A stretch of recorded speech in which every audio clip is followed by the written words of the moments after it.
Hello दोस्तों, सॉल्वी देखे में आपका स्वागत है। मैं Amit Kumar Thakur.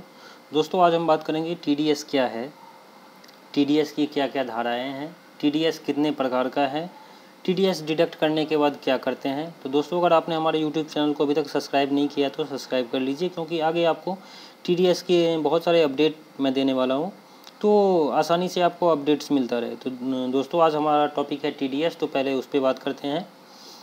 TDS, T for tax, D for deduction, S for source. Tax deduction at source मतलब जहाँ भी टैक्स डिडक्शन का सोर्स उत्पन्न होगा हम वहाँ टैक्स डिडक्ट करेंगे। जैसे अगर हम किसी कंपनी या पर्सन से सर्विस लेते हैं तो TDS काट के ही पेमेंट करेंगे अगर वो TDS स्लैब रेट को टच करता है। और ये स्लैब रेट हमें दोस्तों डिपार्टमेंट से टाइम टू टाइम नोटिफिकेशन के ज़रिए हमें प्राप्त होता है। तो आगे चलते हैं कि TDS के कितने टाइप हैं। तो TDS के दो टाइप्स होते हैं, जैसे TDS for employee, second TDS for non employee. TDS for employee वो हो गया जिससे हम सैलरी पेड करते हैं, जो हमारे कंपनी में वर्क करते हैं। और TDS फॉर नॉन एम्प्लॉई वो कोई भी हो सकता है, कोई कंपनी हो सकता है, कोई पर्सन हो सकता है, मतलब हम किसी भी आउटसोर्स से जैसे काम लेते हैं वो हमारे लिए TDS फॉर नॉन एम्प्लॉई में आता है। तो दोस्तों, आज का हमारा टॉपिक है TDS फॉर नॉन एम्प्लॉई। तो उस पर बात करते हैं। तो जैसे कि TDS के लिए सबसे ज़्यादा ज़रूरी क्या है, पहला क्वेश्चन तो यही है। तो TDS के लिए सबसे ज़रूरी 10 नंबर होता है। 10 का फुल फॉर्म 10 असेसमेंट नंबर, उसे हम 10 डिडक्शन नंबर भी कहते हैं। अब आता है कि 10 नंबर कैसा होता है। तो 10 नंबर दोस्तों 10 डिजिट का होगा। पहला फर्स्ट जो 4 डिजिट होगा वो अल्फ़ाबेटिकल, उसके बाद 5 जो है वो न्यूमेरिकल, उसके बाद लास्ट वो अल्फ़ाबेटिकल होगा। अब आता है कि 10 नंबर किसे लेना ज़रूरी है। तो ये private limited company, construction company, limited firm, ये जो कंपनी क्रिएट करते टाइम में ही इन्हें बाय डिफ़ॉल्ट 10 नंबर प्राप्त हो जाता है। उसके बाद आता है प्रोप्राइटरशिप, इंडिविजुअल फर्म या कोई पर्सन जो TDS चार्ट को क्रॉस करता है उसे भी 10 नंबर लेना बिल्कुल ज़रूरी है। अब जैसे एग्जांपल के लिए कोई ऑफिस हमने रेंट पे लिया, रेंट 2,40,000 या उससे ज़्यादा होता है। अब मैंने 2,40,000 दोस्तों इसलिए मैंने मेंशन यहाँ पे किया है क्योंकि हमारा जो अभी डिपार्टमेंट का नोटिफिकेशन है रेंट का 2,40,000 है, मतलब 2,40,000 को टच करता है या उससे ऊपर जाता है तो धारा 194I के तहत हम 10% डिडक्ट करके ही पे करेंगे। अब जैसे मैंने आपको समझाने के लिए एक समरी बनाया हुआ है, तो हम उस पर चलते हैं। जैसे कि किसी ऑफिस का रेंट 25,000 है, तो 25,000 है तो साल का हो गया 3 लाख, तो मंथली रेंट इसका 25,000, तो 10% अगर आप हम इस पर डिडक्ट करते हैं तो पेबल हो गया 22,500, मतलब कि आप मंथली इसे 22,500 ही पेमेंट करेंगे। अब एक अंडरलाइन करने वाली बात है, बहुत इंपॉर्टेंट है, कि कई बार होता है हम कि एडवांस पेमेंट करते हैं, वो रेंट हो या किसी भी कंपनी का बिल हो, कुछ भी हो। अगर हम एडवांस पेमेंट भी करते हैं तो हम TDS पहले डिडक्ट करके ही पे करेंगे। ऐसा नहीं है कि हमें बिल रिसीव नहीं हुआ है या हम पहले पेमेंट दे रहे हैं, जब बिल आएगा तब हम TDS बुक करेंगे, ऐसा कुछ नहीं है। TDS जो प्रोसेस पहले होगा हम उस पर ही TDS बुक करेंगे, ये आप अंडरलाइन कर लीजिए। उसके बाद चलते हैं दोस्तों।